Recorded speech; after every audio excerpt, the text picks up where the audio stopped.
Namaste and welcome to Vchar, a platform where a child's perspective is captured through a podcast. Today's episode is going to be really special for me and the audience themselves, as our guest today has taken music from Namma Mysuru, sprinkled it with rock and pop, wrapped it with colorful lungis, and has sent it dancing across continents. Our guest today is none other than the boss of beats, the guru of groove, Shri Raghu Dixit Sir. Sir, welcome to the podcast. We are thrilled to have you here with us today. Thank you. ನಮಸ್ಕಾರ. ಹೇಗಿದ್ದೀರಾ? ಚೆನ್ನಾಗಿದ್ದೀವಿ sir, ನೀವು? ನಾನು ತುಂಬಾ handsome ಆಗಿದ್ದೀನಿ ನೋಡಿ.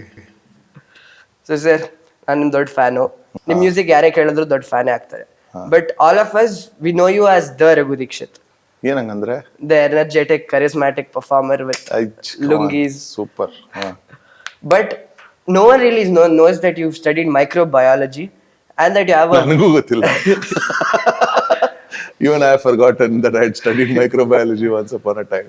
And that you have a Vidwat degree in Bharatanatyam. Yes. So can you take us back to the days when you were watching bacteria from a microscope and not millions of people waiting for you to dance? What would you like to know from the back of those days? How are those days? How is it different from now? Very different. Back then I used to be a very, very not so obedient person. As a child I was extremely naughty. So to keep me tied up with a lot of activities, my parents sent me into every possible activity. One of them was dance. And dance happened because my father caught me in the act of imitating my cousin sister who used to learn. I used to make fun of her. So when one day I thought nobody is there at home and she was practicing, so I started imitating her and making faces at her.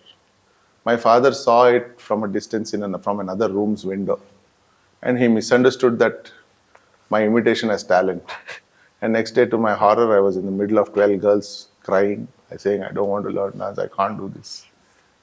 But then eventually, because of my father's anger, fear of his anger, and his left hand slap that would come hit me on my face, I continued coming to the dance class and learned. And then after a few months of learning, I started getting interested in it, which I continued for 17 years. And I finally did my Vidwat in Bharatanatyam. I also did my Arangetram and all that. I almost took dance as my profession. That was my first idea, that I will be a professional dancer. But then, like any other middle class family, the pressure is always on education. So I did pretty well there also.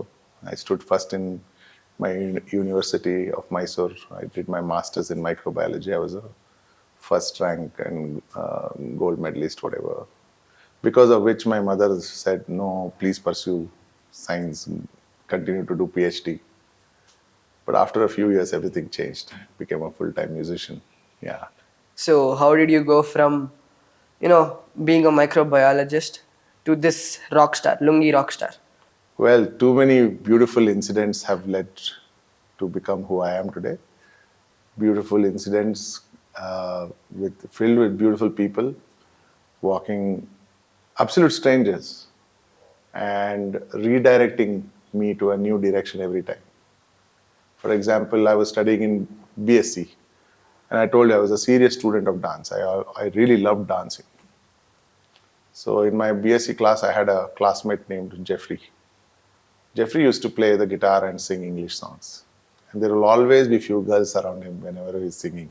So one day for college day, I performed Bharatanatyam. And I was removing my makeup backstage. And Jeffrey walks in with his guitar. And he looks at me and started making fun of me. He started smiling, giggling first. And then I asked, what's your problem? He's like, no, you look like a girl wearing lipstick and kajal into your face. All this makeup and all that. Why don't you play the guitar and see, this is what gives you a macho look. Bharatanatyam is for girls, not for men. So it was his limited knowledge about the art, but I got very angry. When we are young, we are more angry, easily angry. So I got angry. So I said, 2 months I'll play that stupid instrument of yours and sing a rock song for you in English. In the same 2 months, you should learn 5 steps of Bharatanatyam and show it to me properly. Then I'll accept that you're a man and I'm not. He laughed it off. Hey, you're becoming so serious. I was just making fun. And he walked off. But I took it very seriously. I hunted all my Christian friends because I grew up in a very orthodox South Indian Brahmin family where Western culture was not encouraged. ಬೆಳಗ್ಗೆ ಎದ್ದರೆ ಸಂಧ್ಯಾ ವಂದನೆ ಮಾಡಬೇಕು, ರಾತ್ರಿ ಊಟಕ್ಕಿಂತ ಮುಂಚೆ ಸಂಜೆ ಹೊತ್ತು ಸಂಧ್ಯಾ ವಂದನೆ ಮಾಡಬೇಕು, ಎಲ್ಲ ಆ ಥರ ಪದ್ಧತಿ ಇತ್ತಿದ್ದು. ಮನೇಲಿ ಯಾವಾಗಲೂ ಪಂಚೆ ಹಾಕೊಳ್ತಾ ಇದ್ವಿ. ವೆಸ್ಟರ್ನ್ ಜೀನ್ಸ್ ಹಾಕೊಳಕ್ ಬಿಟ್ಟಿರಲಿಲ್ಲ. ವೆಸ್ಟರ್ನ್ ಫಿಲ್ಮ್ಸ್, ಇಂಗ್ಲೀಷ್ ಫಿಲ್ಮ್ಸ್ ಆಗಲಿ, ಅದು ಈವನ್ ಸಂಡೇ ಸ್ಟಾರ್ ಟ್ರೆಕ್ ಬರ್ತಾ ಇರುತ್ತೆ ಟಿವಿನಲ್ಲಿ, ಪಕ್ಕದ ಮನೆಗೆ ಹೋಗಿ ಟಿವಿ ನೋಡ್ತಿದ್ರೆ ಬಿಡ್ತಾ ಇರಲಿಲ್ಲ. ಇಂಗ್ಲೀಷ್ ಮ್ಯೂಸಿಕ್ ಅಂತೂ ಡೆಫಿನೆಟ್ಲಿ ನೋ. ಸೊ ಈ ಥರ ವಾತಾವರಣದಲ್ಲಿ ಬೆಳೀತಿರುವಾಗ ಸಡನ್ಲಿ ನನಗೆ ವೆಸ್ಟರ್ನ್ ಮ್ಯೂಸಿಕ್ ಅಂದರೆ ಬರೀ ಕ್ರಿಶ್ಚಿಯನ್ಸೇ ಗಿಟಾರ್ ನುಡಿಸೋದು, ಕ್ರಿಶ್ಚಿಯನ್ಸೇ ಇಂಗ್ಲೀಷ್ನಲ್ಲಿ ಹಾಡೋದು ಅಂತ ಒಂದು ಅಸಂಪ್ಷನ್. ಸೊ ಹಾಗಾಗಿ ಎಲ್ಲ ಕ್ರಿಶ್ಚಿಯನ್ ಫ್ರೆಂಡ್ಸು ಲಿಸ್ಟ್ ಮಾಡ್ಕೊಂಡು ಅವ್ರ ಮನೆಗೆ ಸೈಕಲ್ ಹೊಡ್ಕೊಂಡೋಗಿ ಯಾರಾದರೂ ಗಿಟಾರ್ ಫ್ರೀಯಾಗಿ ಹೇಳ್ಕೊಡ್ತಾರ ಅಂತ ಕೇಳಿ. And finally a friend of mine, Leonard Phillips, who used to be my classmate in PUC tuition. Accidentally, I met him somewhere in the middle of the road, and he then took me to one seminary in Bogadi called Kripalaya, where two brothers, Ivan and Peter, were students of theology. They were being trained to become priests. So those two boys, then now my age, by the way, more senior to me actually now, they taught me how to play the guitar, and they taught me my first English song also. Then I went back to college and performed in front of Jeffrey and saying, okay, I've done my part. Where is yours? And he was completely surprised and stunned, saying, oh my God, I didn't take it as seriously at all. I was just joking. You took it so seriously. But thanks to Jeffrey, I found something that I could love for the rest of my life. And according to me, that is success. When you have found something or someone to love eternally for the rest of your life, that is success. Because when you have something that you love constantly, you will constantly be happy. So according to me, when people ask me what is success, I will always point out to that moment when brother Ivan taught me a song and I started singing, playing the guitar. And that electric current of joy that I had continues to be alive today whenever I go on stage or just hold the guitar and sing for myself. So, when was the moment you knew that music was what you wanted to do for the rest of your life? It was always the first day I experienced that joy. I knew this is going to last forever. But I didn't know it would become so obsessive that it will compel me to consider it as a profession someday. The obsession was very clear. I would wake up to hold the guitar first. Toothbrush would be much later. First I have to hold the guitar, play for a few minutes, sing something, and then I would get up from bed to do something else. So the obsession continues to be like that even to this day. In Belgium, when I was working in a pharmaceutical company, that I was on a Sunday sitting in my room in a paying guest accommodation which was given to me. I was sitting there and singing a song to pass time. There was a knock on the door and it was my landlord. He was a Belgian guy. Oh, I heard some music. Which is the CD you're playing? And I was like, oh, no, that was not a CD. I was singing myself. So he raised his eyebrows and, oh, that was you singing. You're a musician. I said, no, I'm a science person, but I sing for hobby. I love singing, so I sing. So that was very good. Do you have a recording? So I gave him a cassette which had my demo. Again, like I said, beautiful people coming. Somebody had just sponsored 30,000 rupees to me when they heard me on stage and said, you should record a demo. Mr. Hariharan from a company called BCIL. So I've always met these strangers who have done miraculous things for me, which has directed me towards where I am today. So one of them was Hari, and after that was this landlord. He took the cassette from me, which had the demo. I didn't know who he was, what he was doing, his profession, nothing.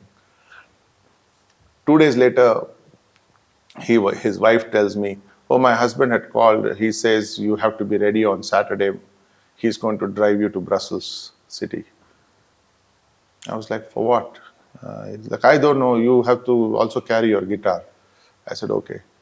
Turns out, the landlord was one of the biggest television producers in Belgium. Wow. So he took me to a radio station called Radio 21, which was the most popular radio station in Europe at that time. And I was on a Saturday evening show for about 15 minutes where I could answer a few questions from the RJ and I also perform a couple of songs. So that was on a Saturday night. Monday morning, I was back in my office working. And the radio station had forwarded all the emails they had received in appreciation of that little performance of mine. And they all wanted me to come back for a bigger, longer show on the same channel.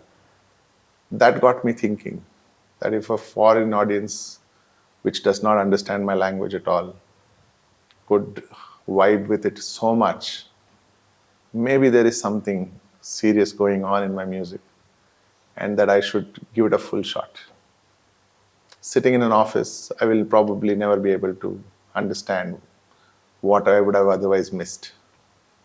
So 10 days later, I'm sitting in front of my boss and telling her that I want to quit my job. She was very scared for me. She was like, "Are you sure? You are such a bright team member for us here, and we would really want you to stay back and work with us. But if you have made up your mind, you have my blessings. You should go.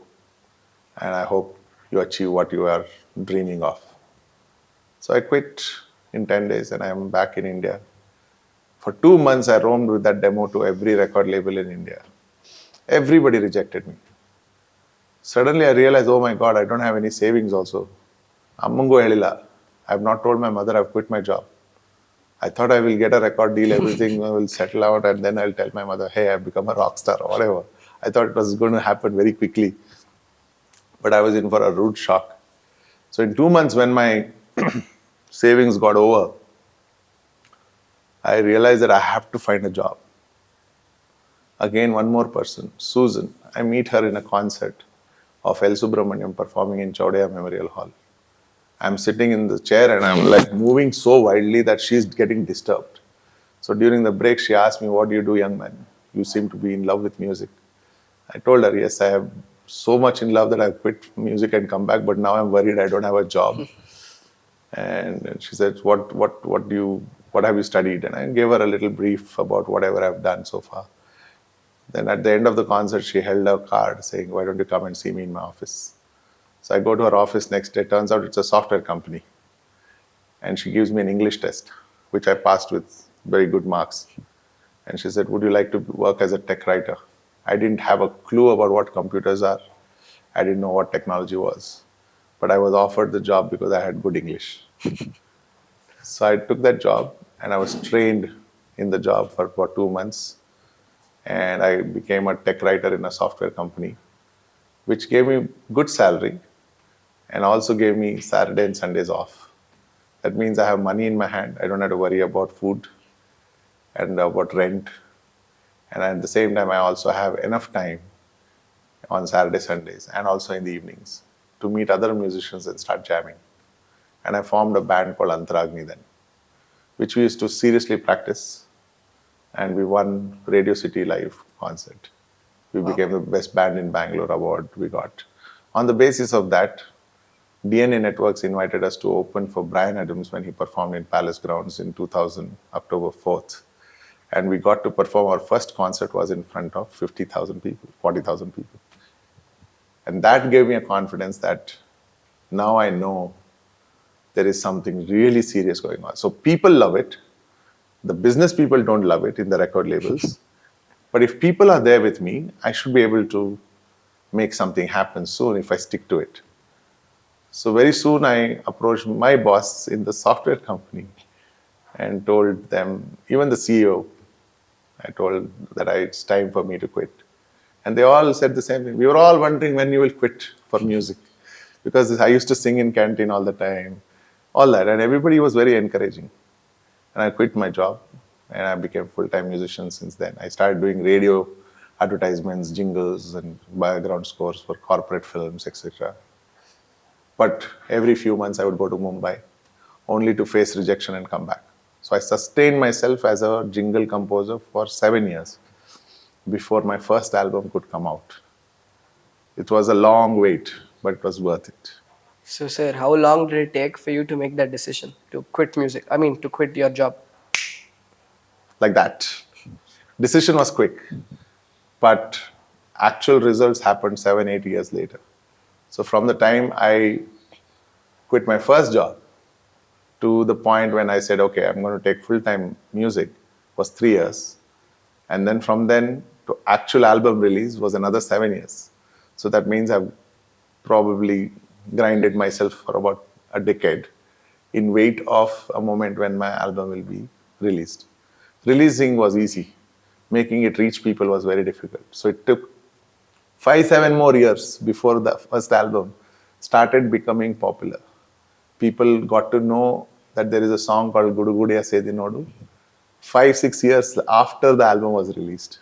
It's only now, 25 years later, and about maybe 20 years later, since the first album was released. Now, youngsters know Guru Gudiya Sedi Nodu's lyrics word by word when I go on stage and perform. So it's taken that long for that song to become successful.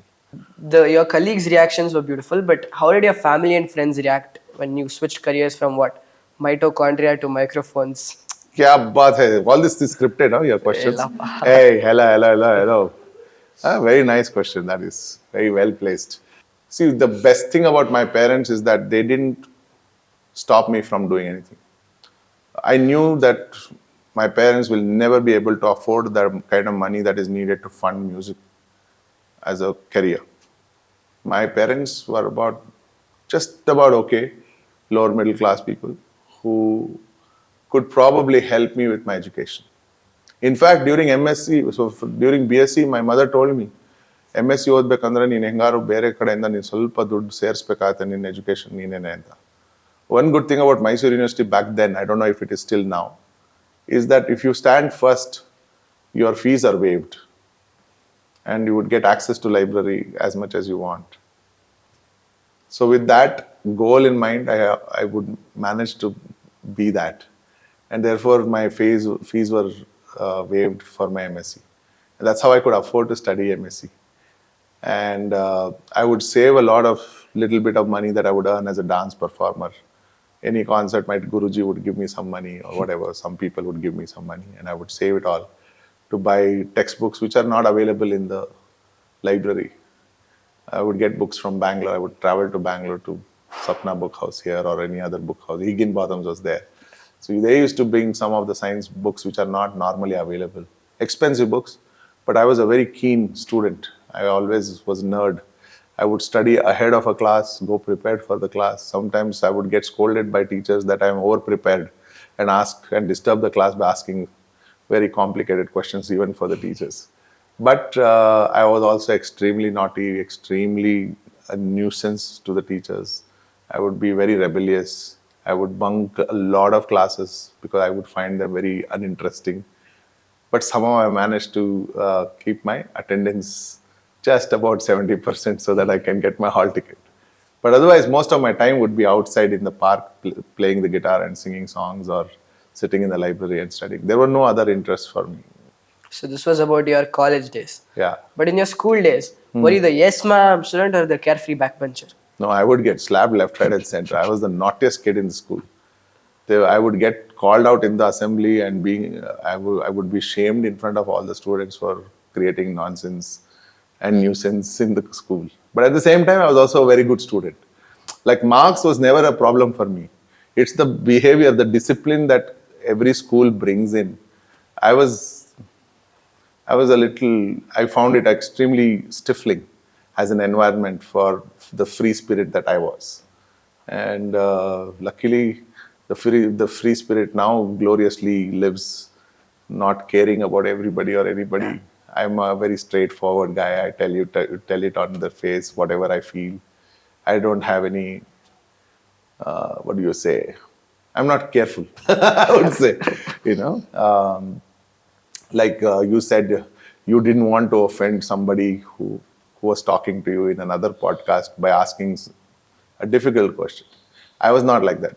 I would be very fearless. I would ask any question to anybody, and I wouldn't stop till I get my answer and I achieve clarity about it. So I'm still the same guy.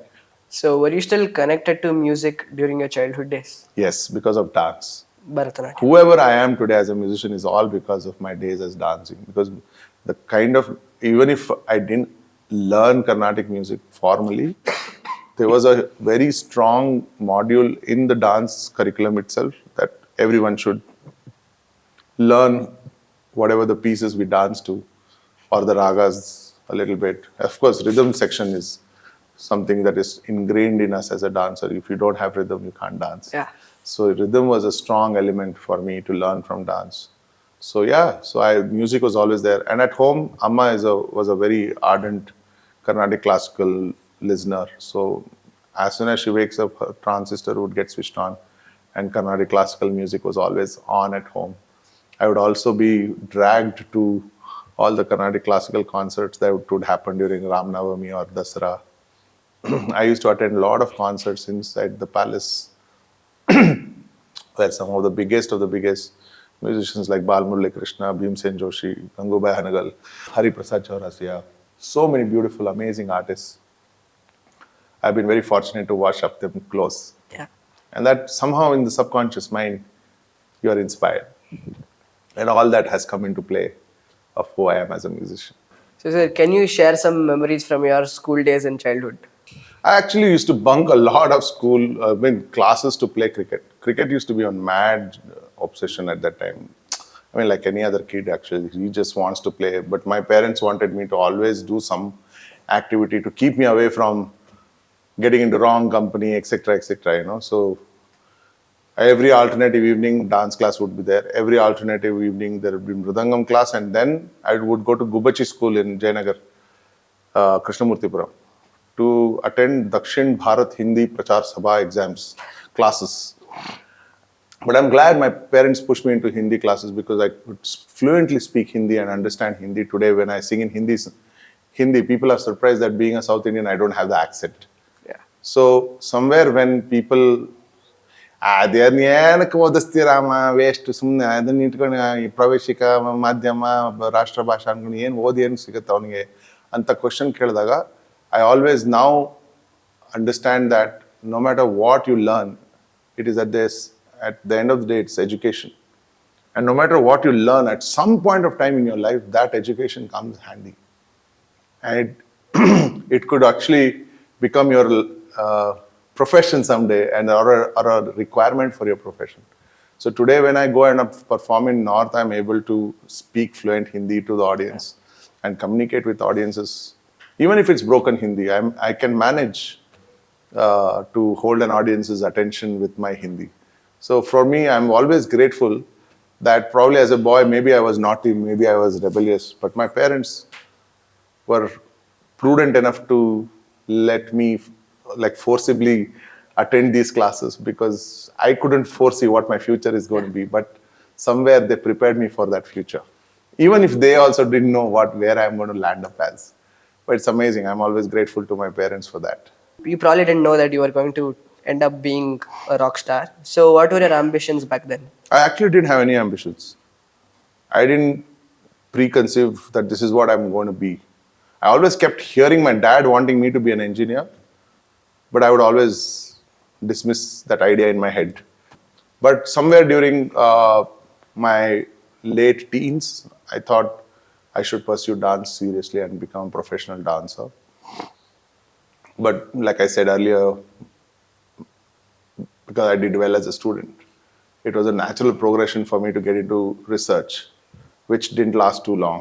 I hated research also. So I thought I should get a job for myself, and I came to Bangalore and I looked for a job, and then there was this job available in a pharmaceutical company. I joined.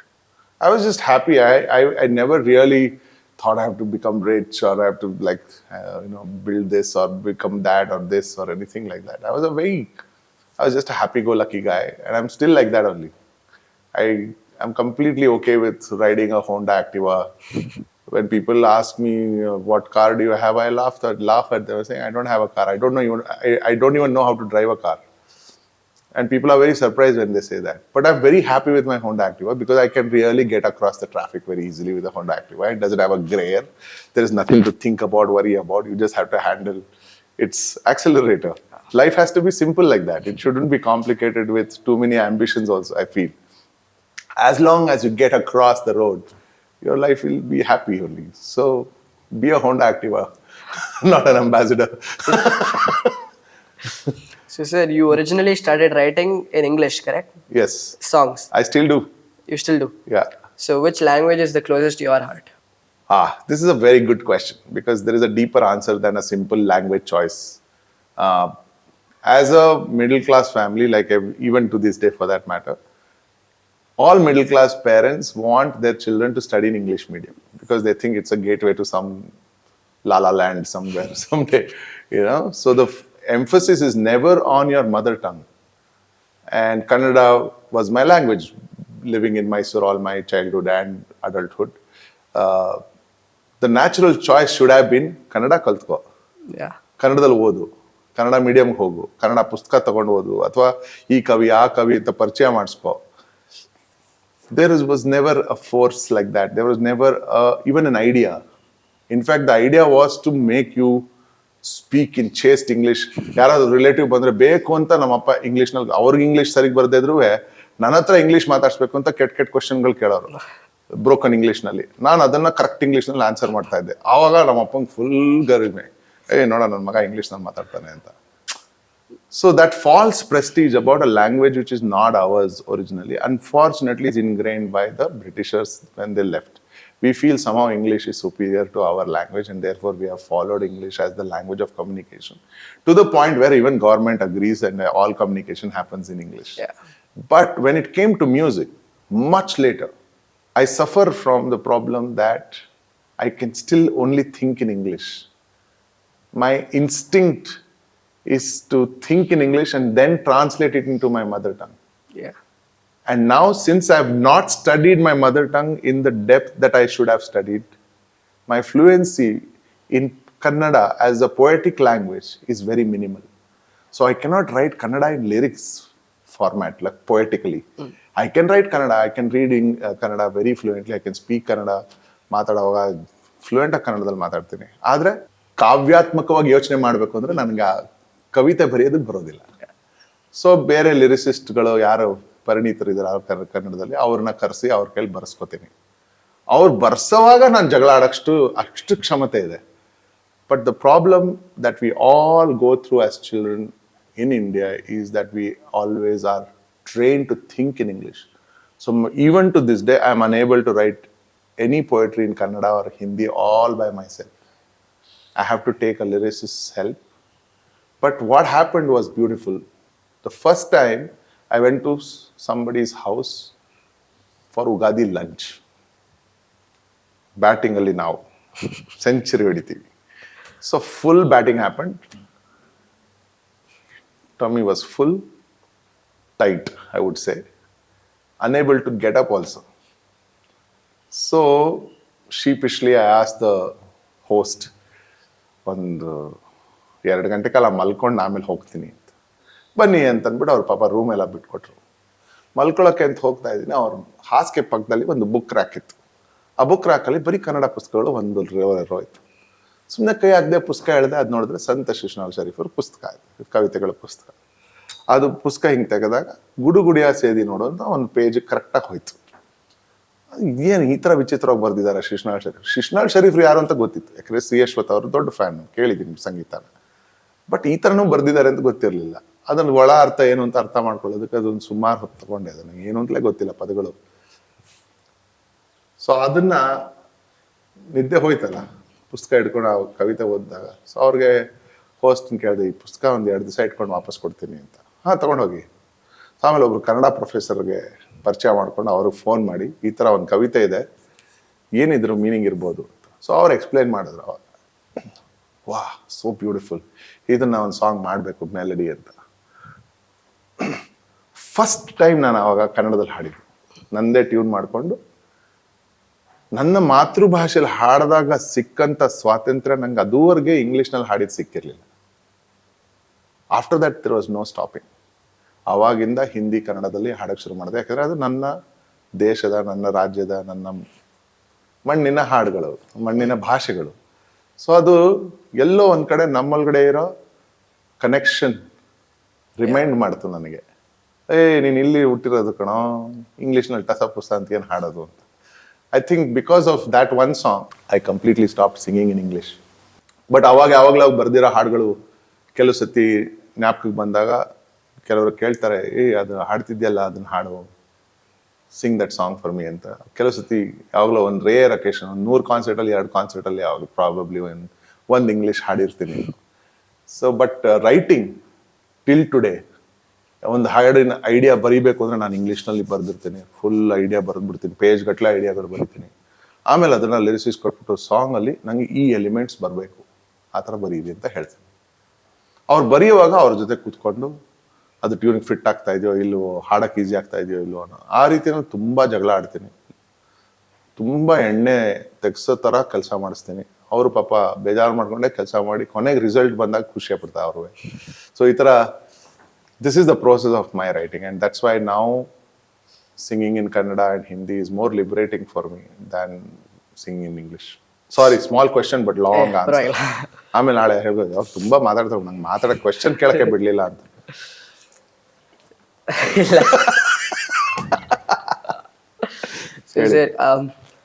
You said that ನೀವು ಕನ್ನಡದಲ್ಲಿ ಓದಿಲ್ದೇ ಇರೋದು it's become a hindrance for you now. So hindrance ಬಗ್ಗೆ ಮಾತಾಡಿದ್ರಿ, but songs ನಿಮ್ಮ music career ಅಲ್ಲಿ what is a super power? Super power is probably this natural God gifted, parents gifted voice that I have. It is not a trained voice. I was not trained to sing like this. The first day I sang like that, the way I sing today. Full voice, no barriers. Voice ತೆಗೆದ್ರೆ ಇವನಿಗೇನು ಅವ್ನು ಮೈಕೆ ಬೇಡ ಅನ್ಸುತ್ತೆ ಅಂತ ಎಷ್ಟೊಂದು ಜನ ಹೇಳ್ತಾರೆ. Sir ನಿಮ್ಮ ಮೈಕೆ ಬೇಡ ಸಾರ್ ಅಂತ. ಏನು ಮಾಡೋಕ್ಕಲ್ಲ, ಮ್ಯಾನುಫ್ಯಾಕ್ಚರಿಂಗ್ ಡಿಫೆಕ್ಟ್ ಅದು. So I'm gifted with a voice which is very, very rare, and I'm extremely grateful to the force above for gifting me this. This is proof enough that I'm born to do this, what I'm doing. You know, if I was not a musician, then I think God wouldn't have given me this voice. But God has given me this voice, and I'm very happy that He's putting me in a place where I'm able to make full use of that voice. We spoke a lot about your childhood memories. But ಇವಾಗ ನೀವು ಇಷ್ಟು famous ಆಗಿರ್ಲಿಲ್ಲ ಮುಂಚೆ. What was your big break? ಅಂದ್ರೆ ಇದಾದ್ಮೇಲೆ ಯಾವಾಗ famous ಆದ್ರಿ ಅಂತ ಆಗಿದ್ದು? ನಂಗೆ ಗೊತ್ತಿಲ್ಲಪ್ಪ. Really I think okay, famous ಅಂತ ಆಗಬೇಕು ಅಂತ ಪ್ರಾಯಶಃ probably first time when I started singing for many years I probably wanted to become popular.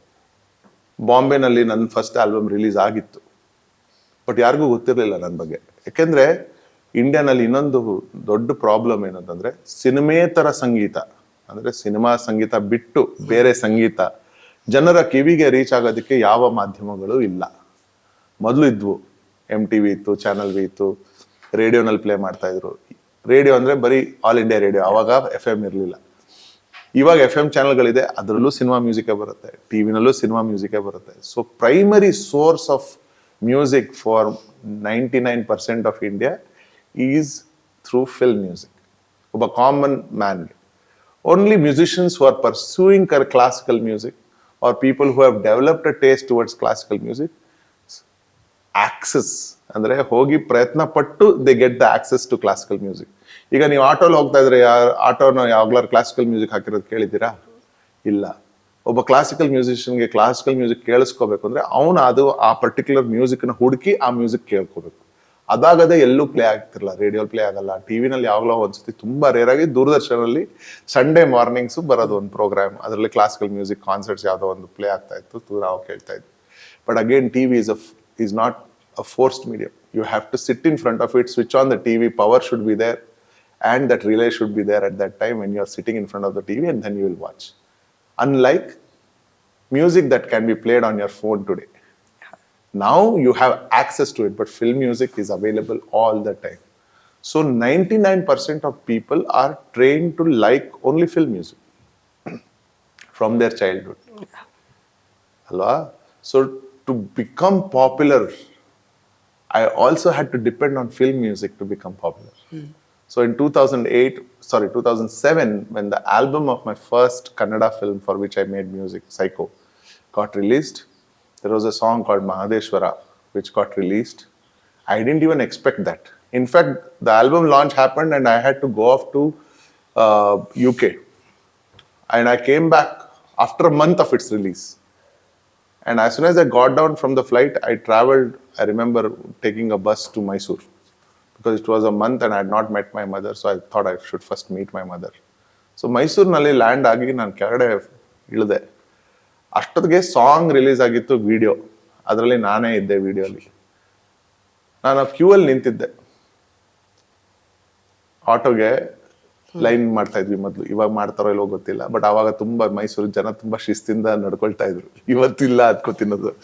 So ಆಟೋಗೂ ಒಂದು ಕ್ಯೂ ಇರೋದು. ಸೊ ಆಟೋಗೆ ಅಂತ ಕ್ಯೂ ಅಲ್ಲಿ ನಿಂತ್ಕೊಂಡಿರುವಾಗ ಯಾವನೊಬ್ಬ ನೋಡ್ಬಿಟ್ರೆ ಅವರೆಲ್ವೆಲ್ಲ ಅಂತ ಮಾತಾಡ್ಕೋತಾ ಇದ್ರು. ನಾನು ಇದೇನಿದು ಕೈ ತೋರ್ಸ್ಕೊಂಡು ಮಾತಾಡ್ತಿದ್ದಾರೆ ಅಂತ. ಆಮೇಲೆ ಒಂದು 4-5 ಜನ ಬಂದು, ಸರ್ ನೀವಲ್ವಾ ಸರ್ ಮಾದೇಶ್ವರ ಆಡ್ರೋದು ಅಂತಾರೆ. ಅವಾಗಲೇ ನನಗೆ ತಲೆ ಹೊಡೆದಂಗೆ ಆಗಿದ್ದು, oh my god, that song has become popular ಅಂತ. ಆಮೇಲೆ ನನ್ನ ಪ್ರೊಡ್ಯೂಸರ್ ಅವ್ರನ್ನ ಕೇಳಿದ್ರು, ಇದೇ ನಗರು ನೀನು 1 ತಿಂಗಳು ಯು ಕೆ ಹೊಡೋಗಿದೆ, ಇಲ್ಲಿ ನೋಡಿದ್ರೆ ಎಲ್ಲರೂ ನಿನ್ನ ಬಗ್ಗೆ ಕೇಳ್ತಾ ಇದಾರೆ, ಟಿವಿನವ್ರು ಕೇಳ್ತಾರೆ, ಇಂಟರ್ವ್ಯೂಗೆ ಬರಬೇಕು ಅಂತ ರೇಡಿಯೋವ್ರು ಕೇಳ್ತಾರೆ, ಬೇಗ ಬನ್ನಿ ವಾಪಸ್ ಬೆಂಗಳೂರಿಗೆ ಅಂತ ಕೇಳಿದ್ರು ಪ್ರೊಡ್ಯೂಸರ್. ಸೊ ಅವಾಗ ರಿಯಲೈಸ್ ಆಯ್ತು that the song has become popular. Cinema music has that power of reach. Maximum ಪಾಪ್ಯುಲೇಷನ್ಗೆ ರೀಚ್ ಆಗೋ ಪವರು ಸಿನಿಮಾಗಿದೆ. ಸಿನಿಮೇತರ ಸಂಗೀತ ವರ್ಷಾನ್ಗಟ್ಲೆ 15 ವರ್ಷ ಆದ್ಮೇಲೆ ಇವತ್ತು ಗುಡುಗುಡಿಯ ಸೇದಿ ನೋಡು ಅಥವಾ ಕೋಡಗನ ಕೋಳಿ ನುಂಗಿತ, ಲೋಕದ ಕಾಳಜಿ ಅನ್ನೋ ಹಾಡುಗಳೆಲ್ಲ ಇವತ್ತಿಗೆ ಪಾಪ್ಯುಲರ್ ಆಗ್ತಾ ಇರೋದು. So are there any bad effects of fame? ಅಂದ್ರೆ ಇವಾಗ ಫೇಮಸ್ ಆಗಿದ್ದೀರಾ, ಮುಂಚೆ ಮಾಡೋದು ಇವಾಗಲೂ ಮಾಡ್ಬೋದಾ? ಲೈಕ್ ಶಾಪಿಂಗ್, ಹೋಟೆಲ್ಗೆ ಹೋಗೋದು ಆರಾಮಕ್ಕೆ. I still do. Are there any ill effects? Ill effects is, ಊಟ ಮಾಡ್ತಾ ಇರ್ತೀರಿ, ಸಾರಿ ಸರ್ ಡಿಸ್ಟರ್ಬ್ ಮಾಡ್ಬಿಟ್ಟೆ ಅನ್ಸುತ್ತೆ, ಒಂದು ಫೋಟೋ ತಗೋಬೋದಾ ಅಂತಾರೆ. ಅವ್ರಿಗೆ ಗೊತ್ತು ಡಿಸ್ಟರ್ಬ್ ಮಾಡ್ತಾ ಇದ್ದೀನಿ ಅಂತ, ಆದ್ರೆ ಅವ್ರಿಗೇನು ಪಾಪ, ಅವ್ರು C it is at the end of the day only love. Sometimes I do get disturb, sometimes I do get affected. ನಾನು ಯಾವುದೋ ಮೂಡಲ್ಲಿ ಇರ್ತೀನಿ, ಏನೋ ಲೈಫ್ನಲ್ಲಿ ನಂದೇ ಏನೋ ಒಂದು ಚಿಂತೆ ಇರುತ್ತೆ, ಏನೋ ನಡೀತಾ ಇರುತ್ತೆ, ಏನೋ ಕೊರಗಿರುತ್ತೆ, ಏನೋ ಅದರಲ್ಲಿ ಇರ್ತೀನಿ ಆ ಗುಂಗಲ್ಲಿ. ಆ ಮೊಮೆಂಟಲ್ಲಿ people expect you to get out of your seat and give you them the photograph. Earlier I used to get irritated, but now I realize that no matter what it is, they are only wanting a token of that love they have for you. Yeah. And the token is that photograph. ಕೆಲವು ಸತಿ ಮಾತಾಡ್ಸೋದು ಇಲ್ಲ, sir ಒಂದು selfie sir ಅಂತ, as if almost they are demanding it. But even then I have to keep calm. But ಇಲ್ಲ, ಕೆಲವು ಸತಿ ಹೇಳ್ತೀನಿ, ಒಂದು ನಮಸ್ಕಾರ ಹೇಳಿ ಸರ್ ಸಾಕು, ಪರಿಚಯ ಮಾಡ್ಕೊಳ್ಳಿ, ನೀವು ಯಾರು ಅಂತ ಹೇಳಿ, ನನ್ನ ಬಗ್ಗೆ ಕೇಳಿ, ಹೆಂಗಿದ್ದೀರಾ ಅಂತ ಕೇಳಿ, ಆಮೇಲೆ ಫುಲ್ ಸೆಲ್ಫಿ ಕೇಳಿ ಅಂತ ಹೇಳ್ತೀನಿ. But probably it's too much to expect from people. I might be famous, but I'm also craving for knowing people who love me. So ನೀವು ಪರಿಚಯ ಮಾಡ್ಕೊಳ್ಳಿ ಅಂತ ಕೇಳ್ಕೊತೀನಿ. ನಾನು ಇದ್ರ ಬಗ್ಗೆ ರೀಲ್ ಮಾಡಿದ್ದೆ ಒಂದ್ಸತಿ, ಅದಕ್ಕೂ ನೀನ್ ಏನು ನಿನ್ನನ್ನು ಮಾತಾಡ್ಸ್ಕೋಬೇಕು ನಾವು ನಮ್ಮಿಂದ ಫ್ಯಾನ್ಸ್ ಇಂದಾನೆ ನೀನ್ ಬೆಳೆದಿರೋದು ಅಂತೆಲ್ಲ ಅಸಡ್ಡೆಯಿಂದ ಬರೀತಾರೆ ಕೆಲವರು. ಅದು ಮನ್ಸಿಗೆ ನೋವು ಆಗುತ್ತೆ, ಬಟ್ ಏನ್ ಮಾಡೋಕ್ಕಾಗಲ್ಲ, ಜನ ಹಾಗೆ. ಕೆಲವ್ರಿಗೆ ಪೇಷನ್ಸ್ ಇರುತ್ತೆ, ಕೆಲವ್ರಿಗೆ ಪೇಷನ್ಸ್ ಇಲ್ಲ. But 99% of the time I get lot of love from people, and for them I always give. So yes, it is a difficult ಬಿಸಿ ತುಪ್ಪ ಬಾಯಲ್ಲಿ ಇಟ್ಕೊಳ್ಳಂಗಿಲ್ಲ, ಬುಗ್ಗಂಗಿಲ್ಲ ಅಂತಾರಲ್ಲ ಹಾಗೆ. But at the same time I've learned that it is everybody approaching me is actually a blessing. I should not be rejecting it. I should not be stopping a blessing coming to me. ಇದನ್ನ ಕಲಿಯೋದಕ್ಕೂ ಕೂಡ ತುಂಬಾ time ತಗೋತು. ಒಂದಾನೊಂದು ಕಾಲದಲ್ಲಿ it used to upset me, but then I learned from others, elders who are probably more famous than me but are more humble than I am. So ಅವ್ರನ್ನೆಲ್ಲ ನೋಡಿದಾಗ, ಓ ಇಲ್ಲ ರಘು, ನೀನು ಹಿಂಗೆ ಮಾಡಬಾರ್ದು ನೋಡು, ಅವರು ಅಷ್ಟು ದೊಡ್ಡವರಾಗಿದ್ರು ಎಷ್ಟು ಚೆನ್ನಾಗಿ ಮಾತಾಡ್ಸ್ತಾರೆ ಎಲ್ಲರನ್ನೂ ಅಂತ. So then I had to learn to become humble, and the humility has only worked in my favor. More and more people love me now than probably 10 years ago. Yeah. So, sir, your career has definitely had ups and downs, because one's career is a straight line. ಹೌದು. So, what is your motivation that keeps you going? ಅಂದ್ರೆ ನಿಮ್ಗೆ obvious ಆಗಿ ಅನ್ಸಿರುತ್ತೆ ಕೆಲವು ಸತಿ ನಿಲ್ಲಿಸ್ಬೇಕಿದು, I'm like done with this. What is your motivation that kept you going? So like any other human being, I've also made mistakes which has led to downfall of my career. So I had to pick myself up. I went through depression. I had to fight myself. I had to fight public opinion. I had to fight people in my own family. More importantly, fight myself. Yeah. And I had to recognize what all mistakes I've done, correct myself, become a better person, become more kind, more compassionate, more patient, more tolerant. And that has helped me to come back to my feet again, come back on my feet again. And motivation is not easy. Sometimes I've given up, and sometimes there was a time when I gave up on my life itself, when I thought, what's the point of this life? Every night I would go to bed hoping I will not wake up next morning. Every morning I would wake up cursing the fact that I'm still breathing. ಈ ಥರ ಡಿಪ್ರೆಷನಲ್ಲಿರುವಾಗ there was and I had not made any music for almost 11 years. My previous album was released in 2013. ಅಂದರೆ ನಂದು ಸ್ವಂತ music, cinema music ಮಾಡ್ಬೋದು, but cinema music ಏನಂದರೆ the motivation is from the script, the motivation is from the cinema team. They will put a deadline, then obviously you have to work in that pressure, so you will work. But ನಂದೇ music ಮಾಡಿ 2013 last release ಆಗಿದ್ದ album Jag Changa ಅಂತ. ಅದಾದ್ಮೇಲೆ ನಾನು ಏನೂ ಮಾಡಿರಲಿಲ್ಲ almost till 2023. Then when I was going through this phase where I didn't even want to live, I used to get a message from some stranger from Kolkata. Sir, ನಾನು guitar ನುಡಿಸ್ತೀನಿ ಕೇಳಿ sir ಅಂತ. He would send a demo to me to listen to. And very good player. So I was like, okay, very nice playing, thank you for sharing your music ಅಂತ polite ಆಗಿ reply ಮಾಡಿದ್ದೆ. 2 ದಿವಸ ಆದ್ಮೇಲೆ ಇನ್ನೊಂದು demo. Again very nice. Next day drums ನುಡ್ಸ್ ಕಳಿಸಿದ್ದಾರೆ. Oh, not bad, very good, you also play drums, congratulations. 2 days later keyboard ಎಲ್ಲ ನುಡಿಸ್ಬಿಟ್ಟು ಕಳಿಸಿದ್ದಾರೆ. ಹಿಂಗೆ ಒಂದು ಈ 15-20 ದಿವಸ ದಿನ 2 ದಿವಸಕ್ಕೂ ಡೆಮೋ, ತಿರ್ಗಾ ಹೋಗ್ಲಿ ನಾನು ಕಳಿಸೋದು. ಕೊನೆಗೆ ಒಂದು ದಿವಸ ಬಗ್ ಆಯ್ತು, ನನಗೆ ತಲೆ ಕೆಟ್ಟಾಯ್ತು.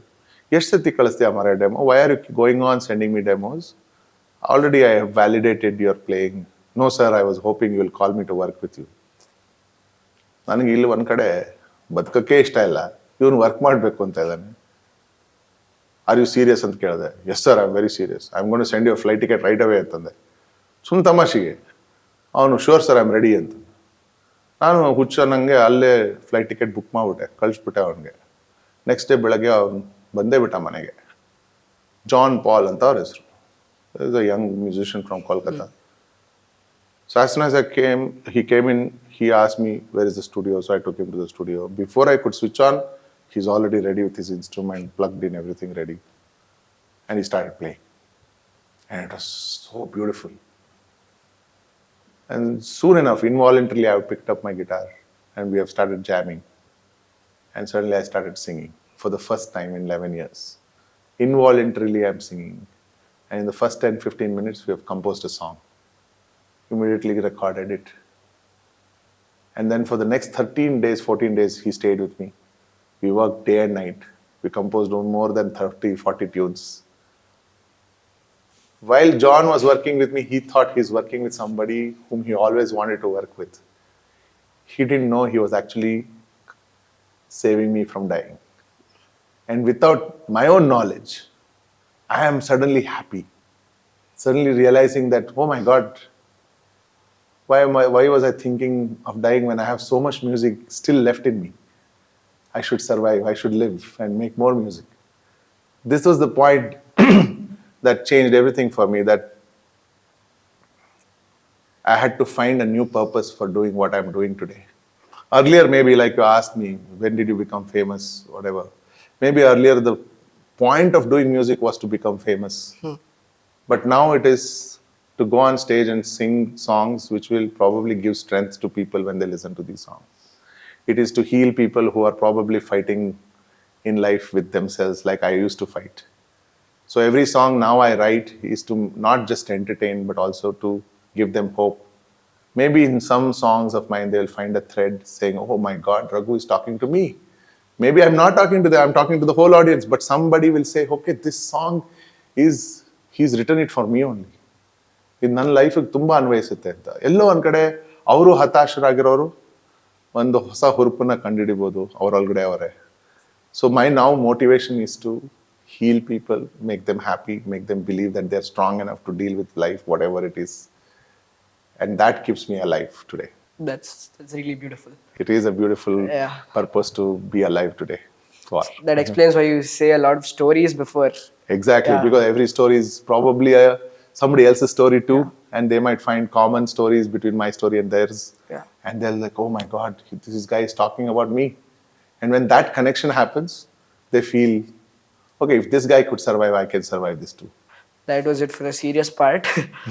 Now, sir, I have a very fun question. Oh, finally. God, I thought, Aditya, you're 80 years old. What's the story behind your lungi, the stage costume? Ventilation. You wanted fun, I'm going to give you fun now. Come on. What's the story behind it, sir? Story is, like I told you, I grew up in a very orthodox Brahmin family where panche utkolode paddhati. So when we were deciding what to wear on stage, we tried everything. Jeans and kurta, we look like Euphoria. Jeans and, kurta and pajama, we look like Hindustani classical musicians trying to be rock stars. ಎಲ್ಲೋ ಒಂದ್ ಕಡೆ ಅದು ಏನೋ ಸರಿಗಿಲ್ಲ ಅನ್ನಿಸ್ತಾ ಇತ್ತು. One day ರಾತ್ರಿ ಮಲ್ಕೊಳಕ್ಕಿಂತ ಮುಂಚೆ ಪಂಚೆ ಉಟ್ಕೊಳ್ತಿರೋ ನನ್ನ ಮಗನಂತ ಲೈಟ್ ಬಲ್ಬ್ ಹೊಳಿತು, ಇದನ್ನೇ ಯಾಕೆ ಉಟ್ಕೋಬಾರ ಸ್ಟೇಜ್ ಮೇಲೆ ಅಂತ. ಬಟ್ ಹಾಡೋದು ಜನಪದ ಸಂಗೀತ. ಅದು ಜನಪದ ಅಂದಿದ ತಕ್ಷಣ ನಮಗೆ ಒಂದು ಕಲರ್ಸ್ ಆಫ್ ಅರ್ತ್ ಎಲ್ಲ ಕಣ್ಣಿಗೆ ಬರುತ್ತೆ, ಕಣ್ಣು ಮುಂದೆ ನಿಂತ್ಕೊಳ್ಳುತ್ತೆ. So I made the lungi colourful to represent earthy colours. ಅದಕ್ಕೆ ಎಲ್ಲೂ ಸಿಲ್ಕ್ ಎಲ್ಲೋ ಹಾಕೊಳ್ಳೋದು, ಫಳ ಫಳ ಹೊಳೆಯೋದು, ಜಗ್ಮಗ ಹಾಕೊಳ್ಳೋದಿಲ್ಲ. ಯೂಶ್ವಲಿ ಕಡಿಮೆ ನಾವು ಹಾಕೊಳ್ಳೋದೆಲ್ಲ cotton, very bright coloured, happy music. Again if you observe, cinema ಸಂಗೀತ ಬಿಟ್ರೆ ನಂದೇ ಹಾಡುಗಳಲ್ಲಿ ಯಾವುದು ಸ್ಯಾಡ್ ಸಾಂಗ್ಸ್ ಇಲ್ವೇ ಇಲ್ಲ. ಹಾರ್ಟ್ ಬ್ರೇಕ್ ಆಯ್ತು ಅನ್ನೋ ಹಾಡುಗಳೇ ಇಲ್ವೇ ಇಲ್ಲ ನಂದು. ಅಥವಾ ಏನೋ ಒಂದು ಲೈಫ್ ಎಲ್ಲ ಹೋಯ್ತು ಹಾಳಾಗೋಯ್ತು ಅಂತ ಎಲ್ಲೂ ಹಾಡಿಲ್ಲ. All my songs are to make people, again, like I said, it is to send positive vibes. And therefore, our colors are also very happy colors. When people come to our concerts, we want them to forget 2 hours of whatever their worries are in their head, and they should feel happy and feel positive and feel strong. And when they go back, they have to go back to their problems, right? But I hope they see their problems, hey, ishte na maga, naan deal ಮಾಡ್ಕೋಬಹುದು. Suddenly their attitude towards their problems would have changed. So even costumes on stage is a part of abhinaya. Adu again I learned from dance. Aharya abhinaya ಅನ್ನೋದು one of the 4 types of abhinayas. ಒಂದು ಮುಖದಲ್ಲಿ expressions ತೋರಿಸೋದು, ಒಂದು body language ಅಲ್ಲಿ ತೋರಿಸೋದು, ಒಂದು stage theatre ಅಲ್ಲಿ setting ಅಲ್ಲಿ ತೋರಿಸ್ತಾ ಇರ್ತಾರೆ. ಇನ್ನೊಂದು ಮೋರ್ ಇಂಪಾರ್ಟೆಂಟ್ಲಿ ವಾಟ್ ವೇಷಭೂಷಣ ಹಾಕ್ತೀವೋ ಅದು ಕೂಡ ಒಂದು expression. So the expression was to truly represent who we are, where we are from. ಪಂಚೆ ಉಟ್ಕೊಳ್ಳೋದು ಅದರಿಂದ, ನಾನು ಸೌತ್ ಇಂಡಿಯನ್ ಅಂತ ಹೇಳ್ಕೊಳ್ಳೋದಕ್ಕೋಸ್ಕರ ಹೆಮ್ಮೆಯಿಂದ. ಹಾಗೆ colours because it's folk music. ಗೆಜ್ಜೆ ಹಾಕೊಳ್ಳೋದು 2 ರೀಸನ್. ಒಂದು, I am very comfortable wearing ಗೆಜ್ಜೆ on my feet because of my dancing days. Secondly, it's also ಅದು ಸಂಸ್ಕೃತಿ, ಅದು ಜನಪದ ಸಂಸ್ಕೃತಿ. ನಾವು ಎಷ್ಟೊಂದು ಸತಿ ಜನಪದ ಹಾಡುಗಳನ್ನ ಹಾಡೋರ್ನ ನೋಡಿದಾಗ ಕಾಲಿಗೆ ಗೆಜ್ಜೆನ ಒಂದು ರಿದಮಿಕ್ ಎಲಿಮೆಂಟ್ ಆಗಿ ಯೂಸ್ ಮಾಡ್ಕೊಂಡು ಅದನ್ನ ಹಾಡ್ತಿರ್ತಾರೆ. So it is also a folk tradition I am carrying forward by wearing bells in my feet. So that completes my look. That's creative, I guess. Yes, it is. And also, on hindsight, now it's become a USP. Yeah. ಇವಾಗ ಯಾರೇ ಲುಂಗಿ ಹಾಕೊಂಡ್ರೆ Raghu copy ಮಾಡ್ತಿದ್ದಾರೆ. ಲುಂಗಿ ನನ್ ಸ್ವತ್ತಲ್ಲ, but ನಾ ಅದು ನಂತರ ನಂದು ಅಂತ ಆಗ್ಬಿಟ್ಟಿದೆ. ಅದು ಏನೇ ಯಾರೇ ಬೇರೆ ಬ್ಯಾಂಡ್ ಯಾರಾದ್ರೂ ಲುಂಗಿ ಹಾಕೊಂಡ್ ಬಂದ್ಬಿಟ್ರೆ ಅಷ್ಟೇ, they are trying to copy Raghu ಅಂತಾರೆ. ಯಾಕಂದ್ರೆ it's become our unique proposition. Trademark. Yeah, trademark. Branding. Sir, so ಇವಾಗ ನಮ್ಮ ಫ್ರೆಂಡ್ಸ್ ಸ್ಟೂಡೆಂಟ್ಸ್ ಆಫ್ ಪೂರ್ಣಚೇತನ ಅವ್ರಗಳಿಗೆ ನಿಮ್ ಕೇಳಕ್ ಎಷ್ಟೊಂದು ಪ್ರಶ್ನೆಗಳಿವೆ. So I'll be asking them. ಹೌದು, ಸಿಲೆಬಸ್ ಇದ್ರೆ ಆನ್ಸರ್ ಕೊಡ್ತೀನಿ. Who is your best friend? Who is my best friend is Anand Veerav. ನನ್ನ ಜೊತೆ ಬಾಲೋದ್ಯಾನ ಸ್ಕೂಲ್ನಲ್ಲಿ 5ನೇ ಕ್ಲಾಸ್ ಒಟ್ಟಿಗೆ ಓದಿದ್ದು. ಅದೊಂದೇ ವರ್ಷ ನಾವು ಒಟ್ಟಿಗೆ ಓದಿದ್ದು. ಅದಾದ್ಮೇಲೆ ನಾವು ಬರೀ ಪೋಸ್ಟ್ ಕಾರ್ಡ್, ಇನ್ಲ್ಯಾಂಡ್ ಲೆಟರ್ ಬರ್ಕೊಂಡು ನಾವು ಟಚ್ನಲ್ಲಿದ್ವಿ ಆಲ್ಮೋಸ್ಟ್ ಟಿಲ್ 10th ಸ್ಟ್ಯಾಂಡರ್ಡ್. ಆಮೇಲೆ 11th 12th ಆದಾಗ ಒಂಥರ ಸಂಪರ್ಕ ಬಿಟ್ಟೋಯ್ತು. BSc MSc ಎಲ್ಲ ಓದಾಯ್ತು ಎಲ್ಲ. ಆಮೇಲೆ ಒಬ್ರಿಗೊಬ್ರಿಗೆ ಟಚ್ ಇರ್ಲಿಲ್ಲ. ಯಾವಾಗ್ಲೋ ಒಂದ್ಸತಿ ಲೆಟರ್ ಏನೋ ಬಂದು ಮನೆಗೆ ಬಂದಿತ್ತು. ಅಷ್ಟೊಂದು ನಾವು ಮನೆ ಚೇಂಜ್ ಮಾಡ್ಬಿಟ್ಟಿದ್ದು. ಸೊ ಆ ಲೆಟರ್ ನನಗೆ ರೀಚ್ ಆಗ್ಲೇ ಇಲ್ಲ. Many years later when I was working in Bangalore, Orkut ಅಲ್ಲಿ ಅವ್ನು ನನ್ನನ್ನು ಹುಡುಕಿದ್ದಾನೆ. ಹುಡುಕಿ ನನ್ನ ಟಚ್ ನಲ್ಲಿ ಬಂದು ವಾಪಸ್. Again now we live very close by. So every 15 days we are definitely meeting. But on a day to day basis Anand is in touch with me on phone, WhatsApp ಅಲ್ಲಿ message ಮಾಡೋದಾಗ್ಲಿ. ಆಮೇಲೆ Anand is also a very spiritually elevated person. So ದಿನ ಅವನು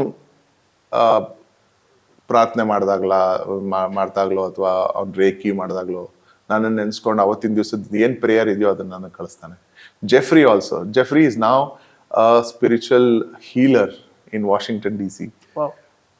That guitarist friend of mine became a spiritual healer. He works with terminally ill old people, and he plays the piano to them, and he also has his sermons in church. So ನಾನು ಕಷ್ಟದಲ್ಲಿ ಇದ್ದಾಗ especially ಪ್ರತಿ ದಿನಾನು Jeffrey ಚರ್ಚ್ನಲ್ಲಿ ಅವತ್ತಿನ ದಿವಸ my friend in India is going through a tough time, let's all pray ಅಂತ ಹೇಳಿ ಪ್ರೇಯರ್ ಮಾಡೋನು. ಆ ಪ್ರೇಯರ್ನ ರೆಕಾರ್ಡ್ ಮಾಡಿ ನನಗೆ ಕಳಿಸೋನು, we have prayed for you today ಅಂತ. So these are all friends of mine. We may not be in touch every day, but I know these people exist who are still some of the closest people of my life. Okay, sir. The second question. Yes. Now that you're famous, do you still do the things you used to do when you weren't a rock star? Like what? Cycling? Yes, I do. Going on a bike? I definitely do a Honda lot. Activa. Yeah, Honda Activa. Sometimes I have a run-in and then I have an interceptor also now.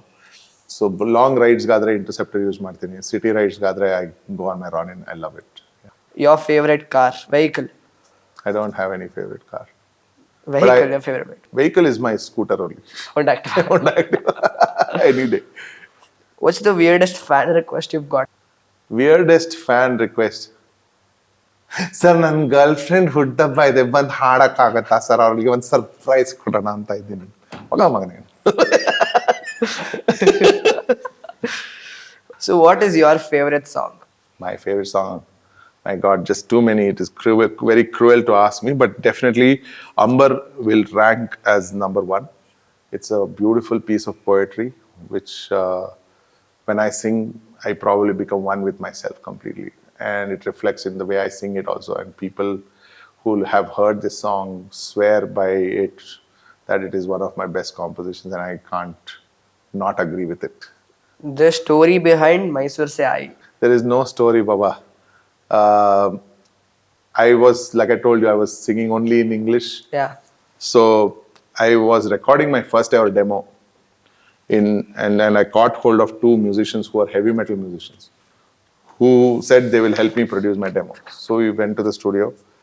We were recording 2 songs that day, which were in English. In the lunch break, I was holding my guitar and I was just singing this tune, which is the tune of Mysore Se Aayi. It had no words then. ಅದನ್ನ ಕೇಳಿದಾಗ ಒಬ್ಬರು musician, we should be recording this tune. This is so beautiful. Why are you not recording this? So I said, I don't have words for this. He said, then why don't you write words for this tune? I said, but this tune, English words won't sound nice because it's such an Indian folk tune. He said, who asked you to write it in English? Write it in Hindi or Kannada. Oh, but I don't know how to write. Hey, sit down and write now. We are recording this song only. As a senior musician, argue ಮಾಡಕ್ಕೆ ಗೊತ್ತಾಗಿರಲಿಲ್ಲ ಆವಾಗ. So I was forced to write, but Hindi ಬರೆಯಕ್ಕೆ ಬರಲ್ವಲ್ಲ. So I stole words from different Bollywood songs and made it into my song. So Mysore Se Aayi ಅನ್ನೋದು ಮಾತ್ರ again somewhere subconscious love for Mysore, that I am from Mysore. It just happened that Mysore became the first word of that tune. It can be Jaipur, it can be Udaipur, whatever it is. Yeah. Raichur. But ನನಗೆ ಅದು Mysore. So it was a forced composition to write words for it. But till today, it is the last song we perform on stage. Wow. Yeah, 30 years since I wrote it. Yeah. You mentioned about Jeffrey having a lot of girls around him when you knew how to play. Not a lot of girls, few girls. Okay. So this is a question from a friend of mine. Does knowing how to play an instrument get you girls? No. Being a nice person does. Who is your guru? Too many. Everyone who has entered my life has been a guru. Everyone comes with a purpose to impart some knowledge, some lesson for you. Some lessons are very tough, bitter. Some people give you very loving lessons. I've received them both now, and at 50 years of my age, I'm glad everything that's happened to shape me the person I am today. Yeah, and I'm very proud of it. What is your favorite quote? Black. Quote. Quote ala. Quote. Correct. Oh, well, I don't have a favorite quote, man. I actually don't. Oh, okay, sir. Never give up, maybe. Yeah, never give up, maybe. If not now, when? Just stay happy. And the only way to be happy is being in this moment. Worrying about what happened yesterday or worrying over what will happen tomorrow is only going to rob you away from this moment. And somebody said, some spiritual leader has said that as long as you're connected to the same, at that moment you're connected to that moment and living that moment the way it is, you will always be happy because there is no other worry. Lokada Kalaji, ಮಾಡ್ತೀನಂತೆ ನಿಂಗೆ ಯಾರು ಬೇಡ ಅಂತಾರ ಮಾಡಪ್ಪ ಚಿಂತಿ ಅದೇ ಅವರೇ ಹೇಳಿರೋದು.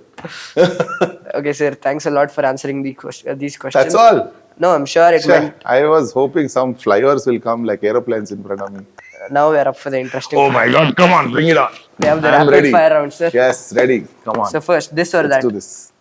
Bangalore or Mysore? Mysore always. English or Kannada? Kannada. Idli or dosa?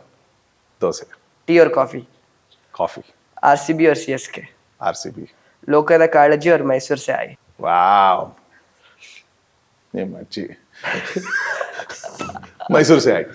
Mysore Se Aayi or Hey Bhagwan? Hey Bhagwan. Hey Bhagwan or Gudu Gudiya? Gurugudiya. Gudu Gudiya or Shakkar Pari? Shakkar Pari. Favorite IPL team? Why are you so silly? There is no other better team than RCB. Well said. Favorite sport? Debatable. It used to be cricket when in childhood, and during my college days it was badminton. Now it's Uno cards. Dream collaboration? Oh wow, too many. But if I ever get to even just meet and shake hands with Sting, my life will be made. How many songs have you written till now? I have not counted, honestly. I have not. Do you have a count of how many lungis you own? No. Favorite audience? Kannada audience? No, like any Karnataka concert. audience. Okay. Yeah, definitely. Any audience in Karnataka is my favorite. Morning person or night owl? Morning person. Favorite Kannada saying? Favorite Kannada se? Kai kesar adare bhai mosa. Wow. One go-to hobby? Lays in front of TV. It's my favorite hobby. An artist you would love to jam with but haven't yet? Sting. Wow. You've established a new mental health shelter in Bangalore. Yes. So what now even before depression, mental health wasn't a real thing. They used to brush it off like it was nothing. Correct. Correct. So now that even teenagers are facing these things, what importance does your center play? As far as mental health is concerned, it's now ಇವಾಗ ನಮ್ಮ ಕಾಲದಲ್ಲಿ ಏನೂ ಇರಲಿಲ್ಲಪ್ಪ ಇವಾಗಲೇ ಎಲ್ಲರೂ ಬರೀ mental health. It's only because the awareness has increased. That as much as we treat people in hospitals for physical ailments, there is also something called as mental ailments which needs treatment, which needs focused treatment towards betterment of, because our physical health also depends on how our mental health is. Everything we do today depends on our mental health. Our relationships depend on it. Our work depends on it. Our sleep depends on it. Our health therefore depends on it. So when everything is depending on our mental health, and it is vice versa. If your physical health is great, your mental health is also great. If your physical health is down, you cannot be mentally strong also. And it works the other way around also. If your mental health is good, you're physically also mostly good. Yeah.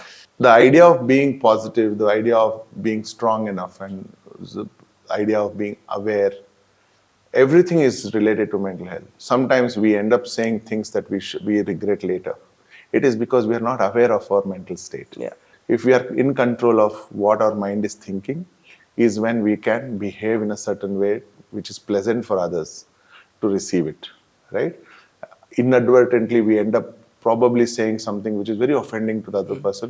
It might be a joke also sometimes from our end, but it can end up scarring somebody for the rest of their lives. So to be aware like that. One. Second thing is the challenges that life poses on kids today due to college work, school work, whatever it is, or even in work environments, especially the kind of pressure that you have to reach office at 9 o'clock, driving through traffic for 2 hours. And then you have to slog till evening 7 under the orders of bosses and superior bosses. Yeah. Everything is to earn a little bit of money at the end of the day, right? And then Saturday, Sundays, you have, if you are not in touch with yourself, you will end up probably partying with people because you want to just release all the tension that's accumulated in you. But people with great mental health will take up to exercise or yoga or meditation or anything like that, or hobbies or hobbies which are serious hobbies of art. They pursue something else on the side which keeps their mental health well. But when life challenges are so frequent, and everything is a challenge today, relationships are challenges, your work environment is filled with challenges. All that has definitely increased the stress levels a lot and affected mental well-being of people on the large scale. I went through depression myself. I had to fight for my life through it all. And I found great help from friends who directed me towards therapy. And I sought help, and I found two therapists who really helped me to deal with whatever things that I had gone through and come out in a positive frame of mind. When I went through that, and then second thing was COVID was extremely stressful for all of us, but even more stressful for people who lost their near dear ones. And at the same time, you could not even say a final goodbye to your loved ones. So many people had to be discarded as just bodies from the hospital directly to the crematorium without the relatives being allowed to cremate them for one last time and say their final goodbyes. One such call happened when I had opened up my phone to public saying, in case you need someone to talk to during this hour of extreme loss and grief, I am available. And I got a call from a lady who was working in Bangalore, but originally from Tumkur, who was a worker in a garment factory. And she's inconsolably crying and saying, Sir, ellaru hogbutru, sir. So she had lost her mother, father, brother, and sister-in-law, leaving behind a 8-year-old child of the brother. And the little girl is left behind in Tumkur in the house, while all the bodies have been taken away by the hospital for cremation.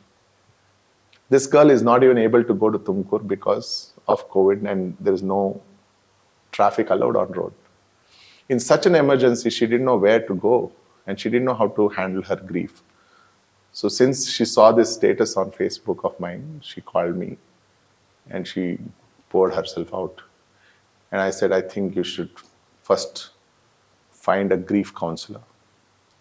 She said, Sir, nange adella ಏನು ಗೊತ್ತಿಲ್ಲ, because she doesn't understand English. So ಹೇಳಿದೆ ಈ ಥರ ಸಾವನ್ನ ನಾವು ತುಂಬ ಹತ್ರದವ್ರನ್ನ ಹೋಗ್ತಾ ಇರೋದನ್ನ ನೋಡ್ದೇನೆ ಈ ಥರ ಬಿಟ್ಕೊಟ್ಟಿರುವಾಗ ನಮ್ಮ ಒಳಗಡೆ ಇರೋ ದುಃಖನ ನಾವು ಹೇಗೆ ಅದನ್ನ ಪ್ರೋಸೆಸ್ ಮಾಡ್ಕೋತೀವಿ ಅಂತ ನಮಗೆ ಗೊತ್ತಿರಲ್ಲ. ಅದಾದಮೇಲೆ ಹಾಗೆ ಕಟ್ಕೊಂಡು ಇನ್ನೇನೋ ಒಂದು ಬೇರೆ ರೀತಿನಲ್ಲಿ ಬರ್ಬೋದು, ಬೇರೆ ರೀತಿ ಕಾಯಿಲೆ ಬರ್ಬೋದು, ಏನಾರು ಆಗ್ಬೋದು. So it's better to talk to a counsellor, ಸಲಹೆಗಾರರನ್ನ ಯಾರನ್ನಾರು ಮಾತಾಡಿಸ್ಬೇಕು ಅಂತ. ಸೊ ಕನ್ನಡದಲ್ಲಿ ಮಾತಾಡೋರು ಸಿಗ್ತಾರಾ ಅಂತ ಕೇಳಿದ್ರು. So I put up again a status, are there any counsellors who can speak fluent Kannada for grief counselling ಅಂತ ಹಾಕಿದಾಗ ಸುಮಾರು 7-8 ಜನ ರೆಸ್ಪಾಂಡ್ ಮಾಡಿದ್ರು. I connected her to one of them. ಅದನ್ನ ಆಕ್ಟಿವಿಟಿನ ನೋಡಿ ಅಶ್ವಿನ್ ನಾಯ್ಕ್ ಅಂತ ಇನ್ನೊಬ್ರು ಕನ್ನಡಿಗರು who lives in Pune, he runs a mental health center there called Mana Wellness. He called me up saying, hey Raghu, I would like to help. ನನ್ನ ಹತ್ರ ಒಂದು call centre ಇದೆ. ಅವ್ರು ಅವಾಗ ಲೆಟ್ಸ್ ಟಾಕ್ ಇಂಡಿಯಾ ಅಂತ ಈ ಅಡಿಕ್ಷನ್ ಇರೋರಿಗೆ ಅಥವಾ ಸೂಸೈಡ್ ಹೆಲ್ಪ್ ಲೈನ್ ಅದನ್ನ ಆ ಕಾಲ್ ಸೆಂಟರ್ನ ಹ್ಯಾಂಡಲ್ ಮಾಡೋರು. So he said I can open up this call centre for people who are looking for grief counseling. Let's invite counselors who are ready to volunteer for this work from all over India. So we collected data from 300-400 counselors who came forward to do voluntary grief counseling for people who needed grief counseling after having lost their dear ones during COVID. So in 6 months and little more beyond COVID, we treated about 1,500 people. Wow. So this left a lasting impression because of the kind of messages we were getting from people who received this kindness from Let's Talk India and Mana Wellness. And ನಾನು ಅದನ್ನ website ಆವಾಗ manadani.com ಅಂತ ತೆಗೆದಿದ್ದೆ. ಇದು ನನಗೆ ತುಂಬಾ inspire ಮಾಡಿತ್ತು. ಈ mental health ಫೀಲ್ಡ್ನಲ್ಲಿ ಏನಾರು ಮಾಡಬೇಕು, ಯಾಕಂದ್ರೆ ನನಗೆ ಆ ಕೈಂಡ್ನೆಸ್ ಸಿಕ್ಕಿದೆ, ಆ ಕಂಪ್ಯಾಷನ್ ಸಿಕ್ಕಿದೆ. ನಾನು ಗುಣಮುಖ ಆಗಿದ್ದೀನಿ ಇವತ್ತು. ನಂತರನೇ ಎಷ್ಟೊಂದು ಜನ ಓದಾಡ್ತಿದ್ದಾರೆ ಅಲ್ಲಿ, ಅವ್ರಿಗೆಲ್ಲ ಏನಾದರೂ ಒಂದು ದಾರಿ ಆಗಬೇಕು ಅಂತ I have wanted to do something in that field, but I did know when and how. Prithvi ಅಂತ ಇನ್ನೊಬ್ರು ಫ್ರೆಂಡು, ಅವರು ಇನ್ನೂ ನನಗಿಂತ ತುಂಬ ಚಿಕ್ಕವರು, ನನಗಿಂತ 20 ವರ್ಷ ಚಿಕ್ಕವರು, but he had worked in a mental hospital where he had opened a counseling center inside the mental hospital. So he had quit his job recently, and I met him accidentally at a concert. And then we got talking and we decided, okay, let's work together. So only last month we opened a center in Bangalore, HSR layout. It's called Glass Onion Therapy. Wow. We compare our mind to an onion, which is multi-layered, very complicated, but at the same time very fragile also, like glass. ಬಿದ್ರೆ ಹೊಡೆದೋಗುತ್ತೆ. So ಹಾಗಾಗಿ ಅದರಿಂದ glass onion therapy ಅಂತ. Deep. Yeah. And this name Glass Onion, comparing to mental health, was done by John Lennon of the Beatles in a song called Glass Onion, Wow. Yeah. where he compares the mind to an onion and glass. So, inspired from his song, we named our center Glass Onion Therapy. So, it's available in HSR, and we don't believe in online consulting because we believe mental health should have a human touch to it. So ಇದೇ ಥರ chair ಮುಖಾಮುಖಿ ಕೂತ್ಕೊಂಡು ಮಾತಾಡಿದಾಗ ನಿಮ್ಮ body language ಎಲ್ಲ ಕಾಣಿಸುತ್ತೆ. ಅದೇ online ಮಾಡಿದಾಗ ಇಷ್ಟು ಮಾತ್ರ ಕಾಣಿಸುತ್ತೆ. ನಿಮಗೆ ಬಾಡಿನಲ್ಲಿ ಏನು ತಳಮಳ ನಡೀತಾ ಇದೆ ಗೊತ್ತಾಗಲ್ಲ. ಕೆಲವರು ಕೈ ನಡೀತಾ ಇರುತ್ತೆ ಮಾತಾಡುವಾಗ, ಹಿಂಗೆ ಅಂತಿರ್ತೀವಿ, ಹಿಂಗೆ ಅಂತ ಇರ್ತಾರೆ. Like this involuntary these are all signs of anxiety. So which a counselor, if he's sitting in front of his client, he will know exactly what to advise, what not to. But whereas an online session always prevents people from getting a complete picture. So we strongly advise that therapy should be in person. So when we have the patients, so you just come in, we completely believe that therapy should not be time bound. ಎಲ್ಲ therapy centres ನಾನು attend ಮಾಡಿದ್ದೆ ಎಷ್ಟೋ ಸೆಂಟರ್ಗಳನ್ನ ನಾನು 2-3 ಸೆಷನಲ್ಲಿ ಬಿಟ್ಬಿಡ್ತಿದ್ದೆ. ಯಾಕೆ ಅಂತಂದರೆ ಅವ್ರು ಒಂದು clock ಇಟ್ಬಿಡೋರು. 1 hour 55 ನಿಮಿಷ ಬಂದಿದ ತಕ್ಷಣ ನಾನು ಅಳ್ತಾ ಇರ್ತೀನಿ. ಅವಾಗ ಅವರು ಟಿಶ್ಯೂ ಪೇಪರ್ ಹಿಂಗೆ ತಳ್ತಾರೆ ಬಾಕ್ಸ್ನ. Sorry, next client is waiting. ಅವತ್ತಿನ ದಿವಸಕ್ಕೆ ಏನೋ ಒಂದು ವಿಷಯನ ನಾವು ರಿಸಾಲ್ವ್ ಮಾಡಬೇಕು ಅನ್ಕೊಂಡು ಬಂದಿರುವಾಗ, at the height of our emotional volatility, you are asked to stop crying and just wipe your tears and walk out. That cannot be therapy. That's just business. So we didn't want to look at it as a business point of view. Today, if a client comes into our center, they are allowed to sit for any number of hours in that session, and patiently our counselors will handle the session till that person feels confident that, okay, something got resolved today. Next step, hogbodu anta, next session only. So the idea is to be kind, compassionate, tolerant, patient with our clients and help people get across their mental health issues. Oh, that's really beautiful, sir. Thank you. So this was all about the adults, but for students, we usually deal with a lot of pressure, schoolwork, family, etc. Correct. So for all these students and kids, what are 3 pieces of authentic Baba Raghu Dixit advice you would give? One is that it is very easy to lose the child in us when there is so much pressure from teachers, schoolwork, parents. And more than parents are under pressure because their relatives will be expecting them. ನಿಮ್ಮ ಮಗನಿಗೆ ಎಷ್ಟು marks 10th ಅಲ್ಲಿ ಅಂತ ಕೇಳ್ತಾರಲ್ಲ, ಅಂಥವ್ರಿಂದ ಅಂಥ idiots ಇಂದಲೇ parents pressure ಬರೋದು. Parents are never against their children. They just want their children to be safe and placed in one job where they can earn, then they can live comfortably. That's all they want. The happiness of their children is the only priority for their parents. But unfortunately, as kids, we don't see it. We will rebel against them. ನಿನಗೇನು ಅರ್ಥ ಆಗುತ್ತೆ, ನಿಂಗೇನು ಗೊತ್ತಿಲ್ಲ ಅಂತೆಲ್ಲ ಬೈಕೊಂಡು ನಾವು ಗಲಾಟೆ ಮಾಡ್ಕೋತೀವಿ. ನಮ್ಮ ಅಪ್ಪಂಗೆ ಎಷ್ಟು ಹೇಳಿದ್ರು ಅರ್ಥ ಆಗಲ್ಲ ಕಣೋ, ಸುಮ್ಮನೆ ಕೋಪ ಮಾಡ್ಕೊಂಡು ಹೊಡಿತಾರೆ ಅಷ್ಟೇ. ಎಲ್ಲ ನಾನು ಮಾಡಿದ್ದೀನಿ. ಬಟ್ ಓನ್ಲಿ ನಾವು ಐ ರಿಯಲೈಸ್, ಲುಕಿಂಗ್ ಬ್ಯಾಕ್, ಅವರಲ್ಲಿ ಇರೋ ಲಿಮಿಟೇಷನ್ಸ್ ಅಲ್ಲಿ they were trying their best to be the best parents they can be. That is the truest nature of every parent. Now as kids, if we understand that much, I think a lot of our own problems, self-created problems, will be finished.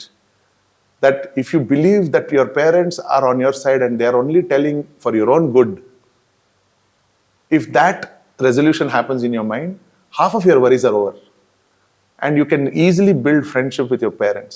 It's my advice to parents also to treat their children like friends and keep a channel of communication open so that the kids are not afraid to come back home and say, appa ನಾನು fail ಆಗಿಬಿಟ್ಟೆ, ಸಾರಿ, ನಾನು next time ಚೆನ್ನಾಗಿ ಓದ್ತೀನಿ ಅಂತ ಧೈರ್ಯವಾಗಿ ಹೇಳ್ಕೊಳಕ್ಕೆ ಹೋಗಲ್ಲ.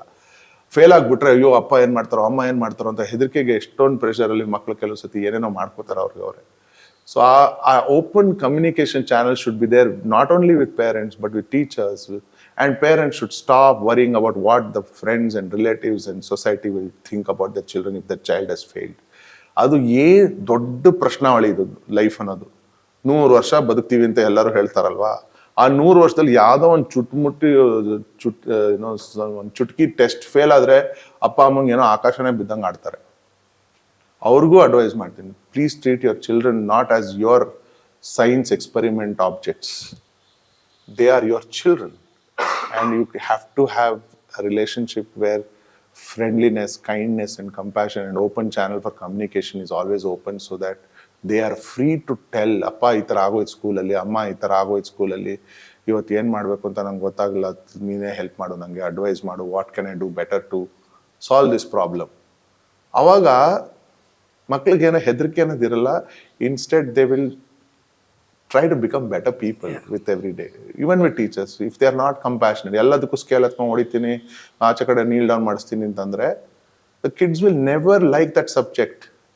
They will, because they are hating the person first, and that person is teaching a particular subject. The child is not only hating the teacher, they're hating the subject that the teacher is teaching also. And sometimes ಈಗ ಕೆಲವ್ರಿಗೆ maths ಇಷ್ಟ ಇಲ್ಲ ನನಗೆ ಅಂದ್ರೆ, this is one of the reasons. Because the teacher would have probably punished you for no reason, or maybe excessive punishment for what you had done as a mistake undeservingly. And therefore, you'll probably hate the person and therefore the subject itself. And that subject will never enter your head because you already create a mental block for that. So both parents and teachers should have an open communication with the children, making them feel safe to communicate their deepest fears.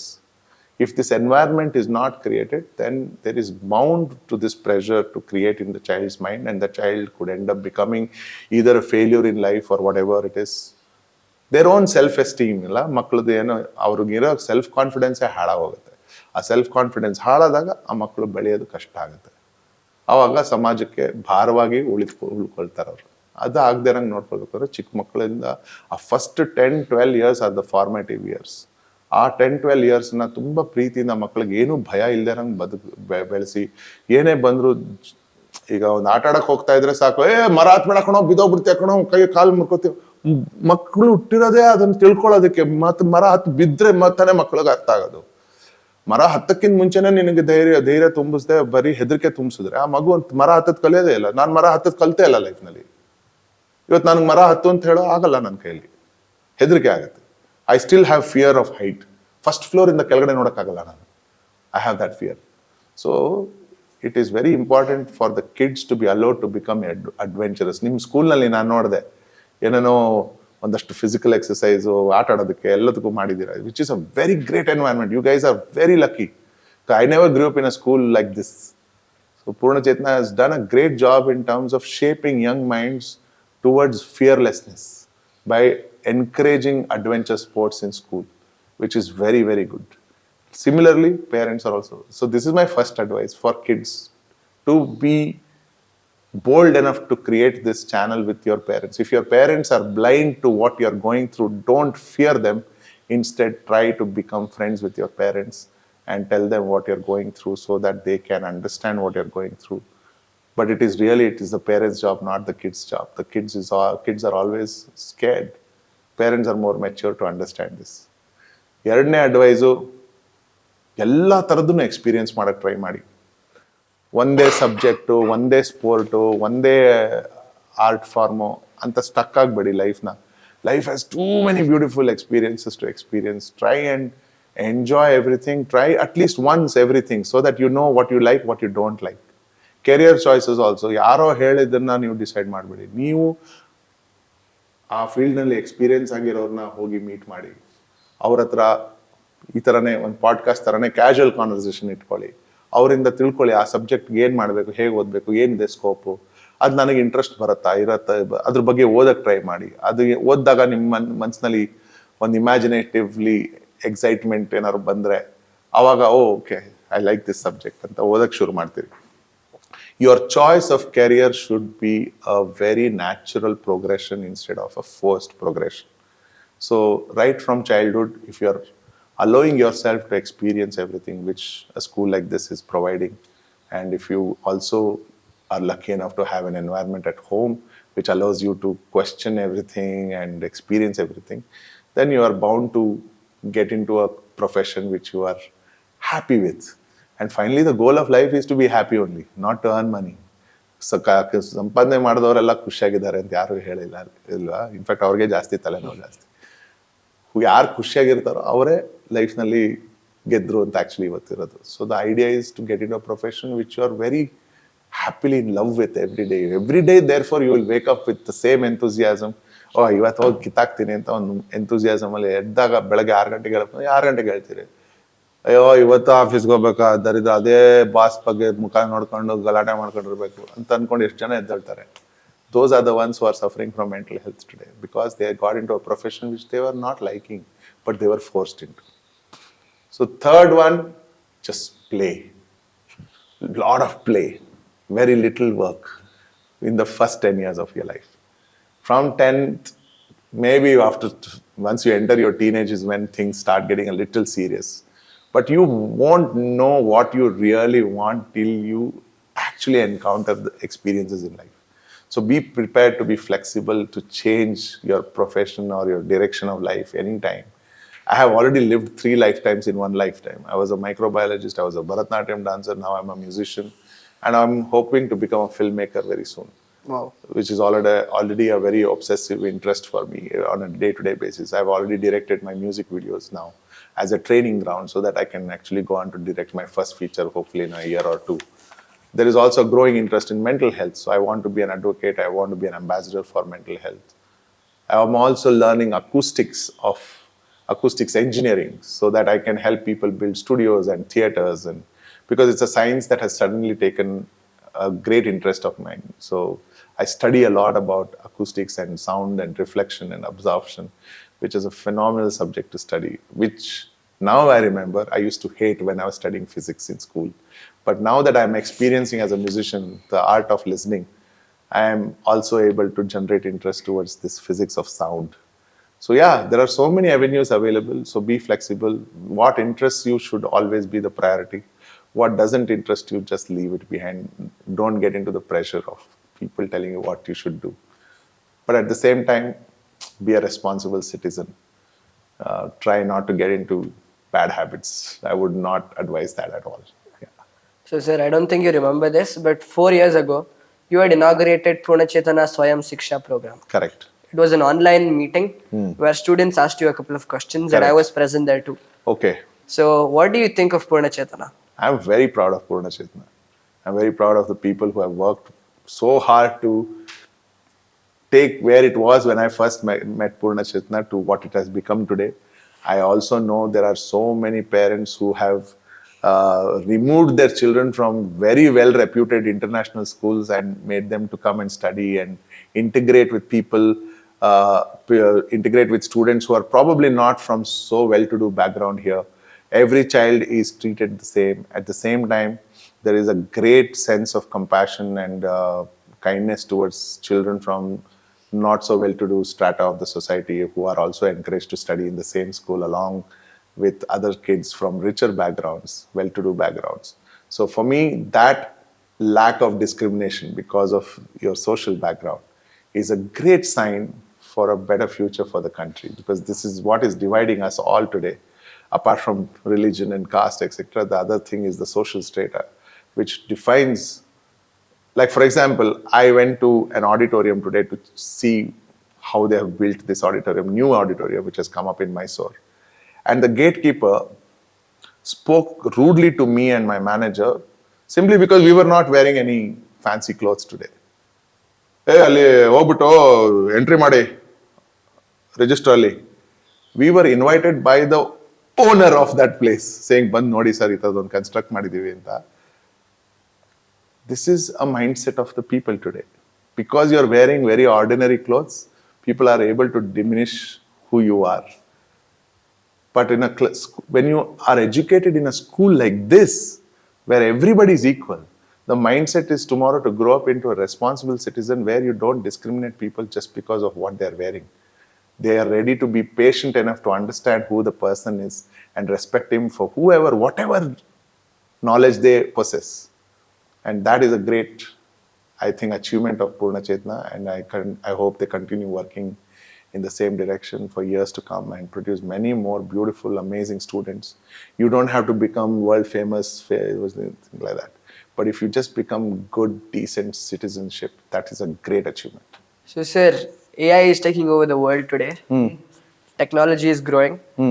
So, in what ways do you think AI and technology will affect music altogether, the field of music? I mean, the man has always been resistant to a drastic change. It was first the industrial revolution. And when industrial revolution happened, people feared we'll lose our jobs. Yeah. But then we have survived that. Then came the internet and .com, and they said people will lose their jobs. And then people found jobs in the internet. And today the same internet has become AI. So will people lose jobs? Yes, the mundane, redundant jobs will also always be taken over. They were always meant to be taken over. Yeah, the super intelligence of a human mind can never be surpassed. Especially the humane act of being kind, being compassionate, can never be surpassed. Of a human ability to ideate a design of a building in an artistic way can never be beaten. An artist going on stage and holding a guitar and singing with a human voice full of flaws can never be beaten by AI. Can never be taken. Of course, there will be possibility of robots coming on stage and performing for us. But would you like to see a robot No, performing? definitely No, not. you will want a human to perform, because for a human mind, oh my God, that guy can really sing. That guy can play the guitar like, damn. It's an aspiration for a human who is not a musician to see a musician perform, right? That aspiration is what makes a musician special. Yeah. So that, I think, will never go out of fashion.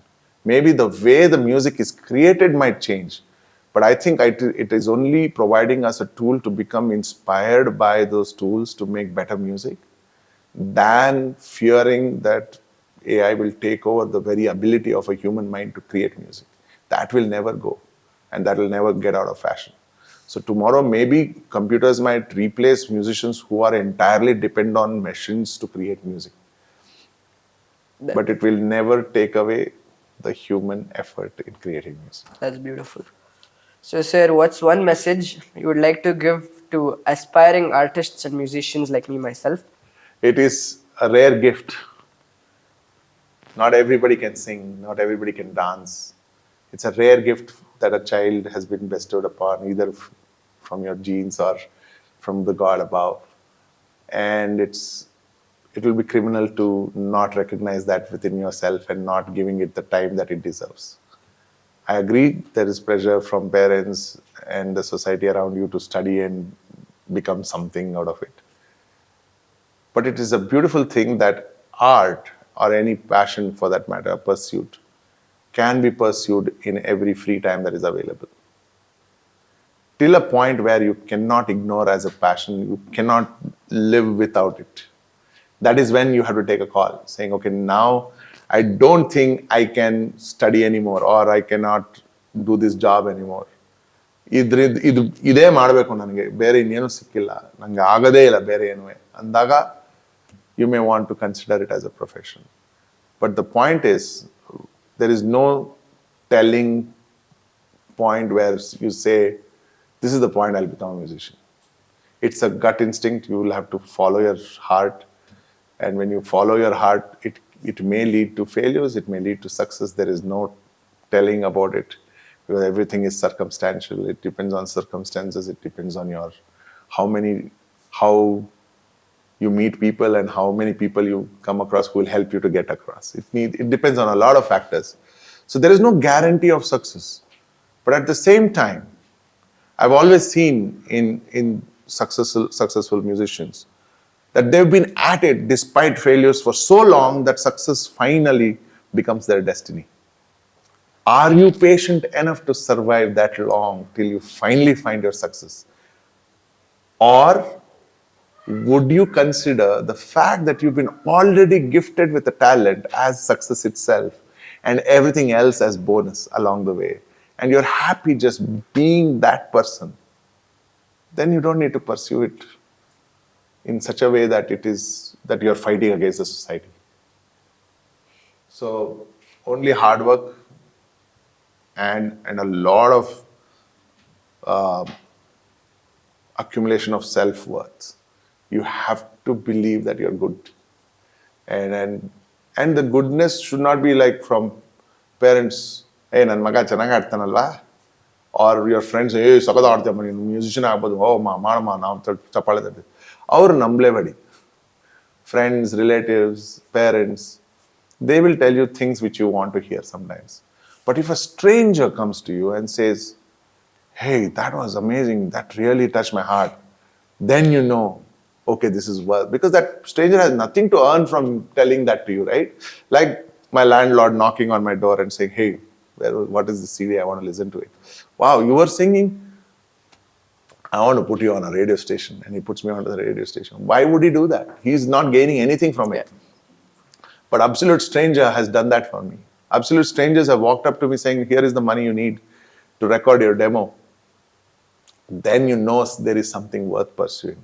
So until that happens, that a stranger comes and appreciates your work and says, hey, this is really good work, it should be heard more, you know that you still have work to do. So continue doing that. At the same time, it's called a safety net. Sir, could you please sing a couple of lines of your favorite song to us? Sorry, no, I won't sing. Sir, please, sir. Why should I sing? Sir, for the audience. For the audience, not for you? For me and the audience. Which song would you want me to perform? Gudu Gudiya. Why? I like it. Why? I don't know. Then you don't like it. You should give me one good answer at least. I like the melody in it. Okay. Na na na na na na na na na na na na na na na na na. You like the melody? Yes. Or you want the tune or the words lyrics also? Yeah. So you also like the words? Yeah. So what is the meaning of the words? I do. All right, I will sing for you. Gudu Gudiya Sedi Nodo Odalolagina roga toredu ityadu Hey Gudu Gudiya Sedi Nodo ಮನಸೆಂಬ ಸಂಚಿಯ ಬೆಚ್ಚಿ ದಿನ ದಿನವೂ ಮೋಹಾಂಬೋ ಭಂಗಿಯ ಕೊಚ್ಚಿ ನೆನವೆಂಬ ಚಿಲುಮೆಯ ಹಚ್ಚಿ ಮನಸೆಂಬ ಸಂಚಿಯ ಬೆಚ್ಚಿ ದಿನ ದಿನವೂ ಮೋಹಾಂಬೋ ಭಂಗಿಯ ಕೊಚ್ಚಿ ನೆನವೆಂಬ ಚಿಲುಮೆಯ ಹಚ್ಚಿ ಬುದ್ಧಿ ಅನ್ನುವಂಥ ಕೆಂಡವ ಮೇಲೆ ಮುಚ್ಚಿ ಬುದ್ಧಿ ಅನ್ನುವಂಥ ಕೆಂಡವ ಮೇಲೆ ಮುಚ್ಚಿ ಗುಡುಗುಡಿಯ ಸೇರಿ. Thank you for being with us here today and answering all of our questions. Thank you so much for patiently listening to me. It was our pleasure to have you with us today. Same as mine. Thank you. Thank you, sir.